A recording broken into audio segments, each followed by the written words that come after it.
Hi, I'm Dr. Steve Klien from the Department of Communication at the University of Missouri. Welcome to the latest in a series of online video lessons intended to introduce you to the liberal art of rhetoric. In this part of the series, we've been focusing on Aristotle's theory of rhetoric from classical Greece, and specifically his discussion of what he called the artistic proofs, the three categories of appeal that together comprise the available means of persuasion in rhetoric. Those proofs are ethos, or ethical proof, pathos, or emotional proof, and logos, or logical proof. In the past two videos, we focused on this proof of logos, looking at the function of reasoned argument in messages. We've defined what an argument is and what the component parts of argument are and how they fit together to persuade audiences. And then in our last video, we looked at the first of two primary forms of argumentative reasoning that Aristotle describes in the Rhetoric: argument by example and argument by enthymeme. So in this third part of our Logos mini-series, we're going to focus on enthymeme. Specifically, we're going to define what Aristotle means by an enthymeme, and in order to do that, we'll take a step back and talk about what we mean by syllogisms and premises, which are going to form the basis of logical argument structures to which enthymeme is a variant. And finally, we're going to talk about deductive argument, a particular approach to argumentative logic that Aristotle and others since then have described as very common in lots of human arguments. And enthymemes, while not exclusively deductive, are often engaged in deductive arguments. But we need to start simply first. What is an enthymeme? Aristotle's definition is very short and straightforward. An enthymeme is a rhetorical syllogism. Okay, that's great, unless you don't know what a syllogism is. So, in case you don't, let's take a step back and work at some more fundamentals. A syllogism is a structure of argument in which you have a series of true premises that lead to a valid conclusion. Now, a premise is an assumption that is made by an arguer that forms the basis for a conclusion. A premise can be a fact or a particular position of value or presumption or community belief. But the notion behind a premise is that the arguer believes that it's true, and the arguer is presuming that the audience is also going to believe that it's true. So the way that a syllogism operates is that if the audience accepts that each of the premises are in fact true statements, that the relationship between those premises will necessarily lead to a valid logical conclusion. Let's look at an example. Specifically, the subject of our example is going to be our friend Socrates from ancient Greece, here about to drink the deadly hemlock after he's been sentenced to death for a trumped-up charge. Poor Sot. This particular syllogism I'm going to demonstrate is called a categorical syllogism, for those of you into formal logic. We'll start with a major premise. Major because it's going to establish a statement of truth for an entire class of objects. All humans are mortal. Humans are the larger general class that are at the center of this major premise. If you are a human being, you are going to die. Sorry if that's grim. We're going to add to this major premise a minor premise. Socrates is a human. So we've taken the general class of human beings and we have identified a particular example of that class, Socrates. And so if all humans are mortal and Socrates is a human, you might see where this is going, therefore Socrates is mortal. Quod erit demonstratum. Thus it is demonstrated in the fancy Latin. You can use symbolic simplification to see how this operates. All A are B, and X is A, therefore X is B. And in this categorical syllogism, you can plug anything you want into A and B and X, and we're going to have true premises that lead to a valid conclusion. So the categorical syllogism demonstrates deductive reasoning. What we have in deductive reasoning is a process of logic where we take a general class, we identify a particular member of that class, and we reason that what's true for the whole class will be true for that particular member. And there's a couple of different flavors of deduction that we often use in our argument. Classification argument holds that what's generally true for a given class is true for a specific member of that class. That's what we did in our syllogism, right? We identified Socrates as a specific member of the general class of human beings. So we classified Socrates as a human. So it's true for all humans, it's going to be true for him. Now, argument by cause and effect works in a very similar way, although the structure of the argument will take a slightly different form. But the idea is one condition leads to the outcome of another condition because of some general overarching truth regarding the causal mechanism and why that cause to effect relationship exists. So, cause to effect argument is another form of deduction. We can take our argument model from Stephen Toulmin to break down our categorical syllogism, and you can see how the pieces fit together. Our claim or conclusion is Socrates is mortal. The evidence is our minor premise. Socrates is a human. That's a factual condition that we can verify. And then the reasoning is our major premise. All humans are mortal. This is the idea that everyone accepts as true. And so the way that this deductive reasoning operates is that what's generally true for a given class, in this case human beings, is true for a specific member of that class, in this case Socrates. Now you can probably see where we might start having some problems with the use of syllogisms as a basis for human argument. For one thing, human beings don't often argue that way, laying out all of their premises very systematically in order to lead to a necessary conclusion. Human beings tend to be a little bit more incomplete and often a bit messier in the way that we put our arguments together. That's where the rhetorical syllogism or the enthymeme comes in. Let's take our previous syllogism and let's change it up just a bit to demonstrate how an enthymeme works. Let's take the following argument. Of course Socrates will die one day. He's only human.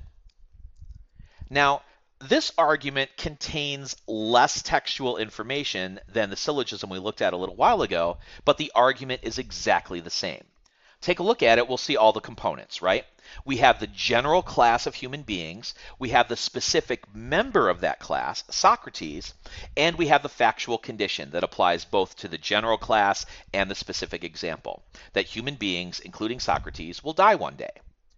But there's something missing in this argument, and that's an articulation of the major premise. I don't necessarily have to say all humans are mortal in order for you to be convinced by this argument. I can leave the major premise as implicit because it's a commonplace, a premise that's deemed true in a given context. If in the context of our argument, I can safely assume that you as a member of the audience are going to agree that all human beings eventually die because that's just something that everybody knows. I don't have to say that. I know that you're going to be able to fill in that blank logically when I present you the rest of the argument. So, break it down in terms of our model, we can see how it works. Claim. Of course Socrates will die one day. Evidence. He's only human. The major premise, all humans are mortal, is left implicit. And if you think about it, this is a really powerful way to construct an argument. Because what I know is you're going to be able to fill in the implicit premise based on your common knowledge or common sense. And it's going to be a bit more difficult for you to disagree with an argument that you have actually participated in co-creating it with me. You helped me put the logic together by filling in the major premise. Now, this is just a very simple example of an enthymeme. These are premises that everybody is going to be able to accept as true and valid. But what Aristotle recognizes when he talks about rhetorical logos is that human beings often argue in terms that are not necessarily absolute truth. They're not talking about things that are going to be logically valid just as a sense of structural validity. The truth of premises and the truth of the reasoning structures that lead evidence to claim are going to be probable and contingent. So what we need to be able to do is to identify how the enthymeme structures work in an argument so that we can identify the pieces and then drill in and see whether or not they're actually logical. Let's take some real-life examples from President George W. Bush's address at the start of the Iraq War on March 17, 2003. First example, President Bush states, "This regime has already used weapons of mass destruction against Iraq's neighbors and against Iraq's people.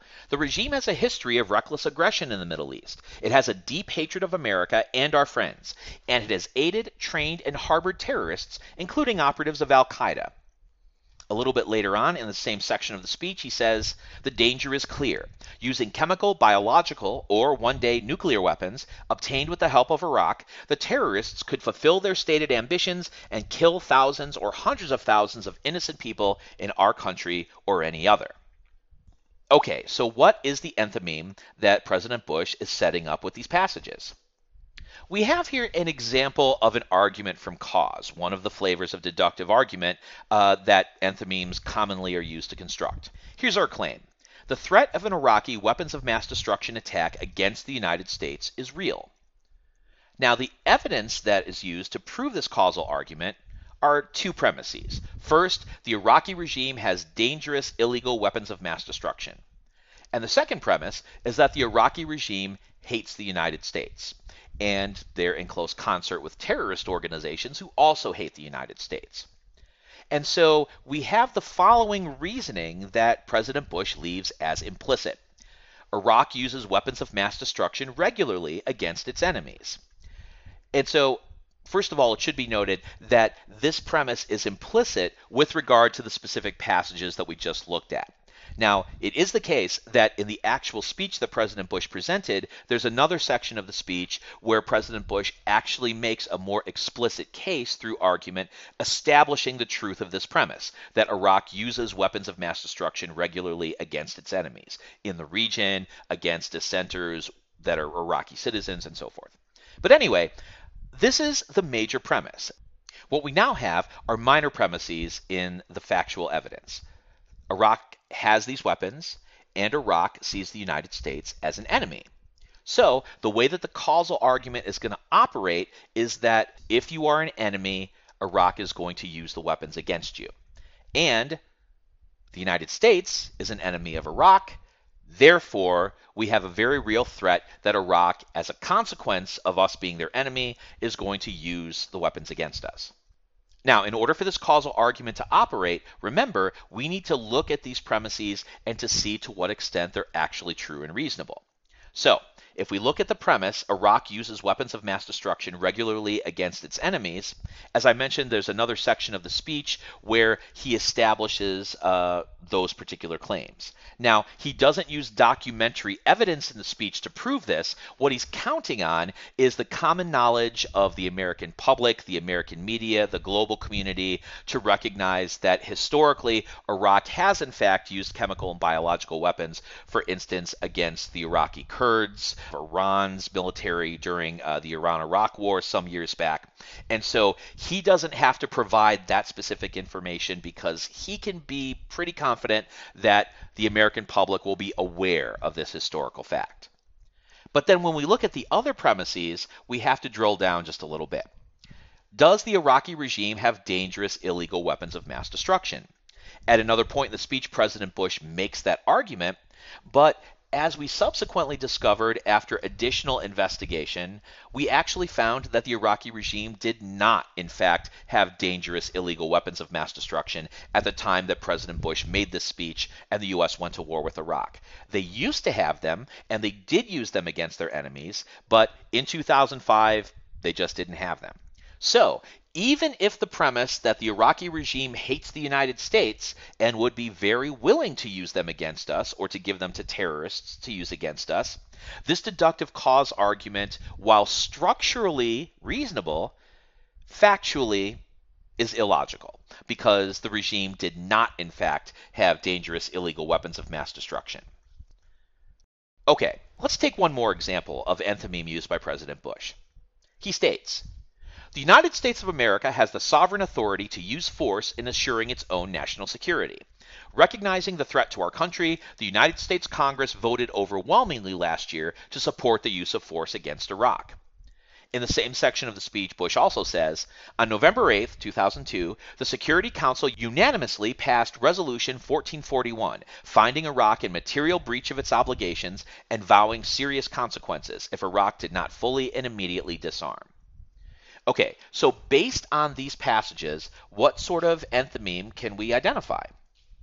Well, we have a great example of a classification argument here. Here's a claim. U.S. military force against Iraq is justified. That is, in fact, the entire purpose of the speech.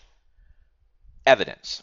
we've got three important premises. First, the United States as a sovereign nation has the authority to defend itself. Second premise, Congress authorizes use of force.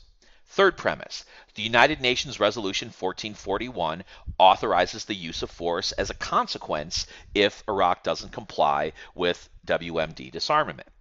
And so the reasoning that's used here is essentially implicit major premises with regard to the general classes of sovereign nations that have sovereign powers, congressional approval of any military action, and UN authorization of military action in any case.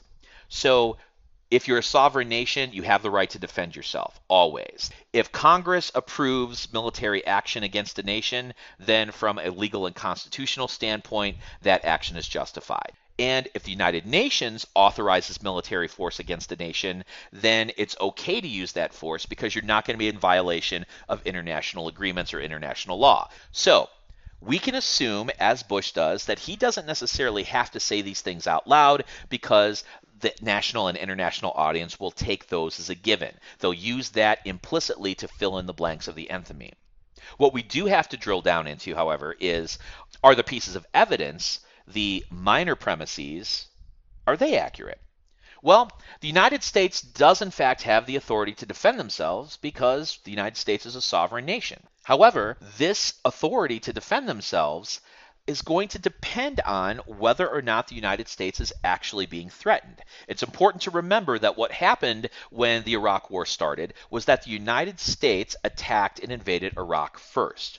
The rationale, according to President Bush in the speech, is that there was a clear and present danger of us being attacked by weapons of mass destruction coming from Iraq. So we had to attack them and take out those weapons before they had a chance to use them against us. And as we just previously discussed, Iraq didn't actually have weapons of mass destruction that they could use against the United States at this particular point in time. So while as presented and was a very well-received argument for most Americans at the time that, well, yeah, if they've got these weapons, then we have the authority to defend ourselves against these weapons. Except they didn't have them. Let's look at the second premise. Congress authorized the use of force. Now, this one is pretty convincing from a reasonable standpoint. Congress did in fact vote overwhelmingly that if Iraq did not comply with the UN resolutions, that it was going to be justified for us to use military force to disarm them. Now, what isn't quite clear in this premise is whether or not Congress authorized this kind of preemptive use of force before the United Nations signed off on an international use of force. And there was a lot of debate back and forth between members of Congress as to whether or not that condition actually existed. Let's take a look at the third premise, that UN Resolution 1441 threatens the consequence of military force. It does, in fact. However, most of the members of the United Nations at the time that President Bush is making this speech actually disagreed that Resolution 1441 allowed the United States to use force, because the position taken by these nations was, we're not finished using the process of weapons inspections to see whether or not they've actually complied. You're jumping to conclusions a bit here. You need to wait for this process to play out before you decide to unilaterally engage in a preemptive attack. So while President Bush uses premises that are technically accurate and applies them to major premises that all audiences would recognize as being true, when you dig into the specifics of the premises, we find that there are enough important ambiguities, or what we found subsequently after the fact was an out-and-out falsehood, that the classification argument, while seemingly logically persuasive, actually had some pretty serious flaws that actually undercut the entire case for war. Okay, so when we think about all of these arguments, remember the validity of any argument, and specifically when we're talking about deductive argument through rhetorical enthymeme, the validity of these arguments are going to depend on the truth of the premises. You can't just take what the arguer says at face value. You always have to dig in a bit. Sometimes contextual research will help you with this to determine whether or not what the arguer is stating as truth or fact is indeed truth or fact. Okay, so that's argument by enthymeme. We need to remember that an enthymeme is a rhetorical syllogism, and that Premises come in part from audience commonplaces that complete the logic. The arguer presents some premises, and we fill in the rest, and together, argument and audience make the logic work. The other key takeaway from this video is the notion of deductive reasoning, this larger process of reasoning that what is generally true for a given class will be true for a specific member of that class. Arguments by classification, arguments by cause and effect, both fall under this general category of deduction. And rhetorical syllogism, or enthymeme, is the primary way in which we use rhetorical persuasion to engage in this kind of logical appeal. If you have any questions about the content of this video, please don't hesitate to reach out either with a personal communication or with a comment. Otherwise, I'll see you in the next video.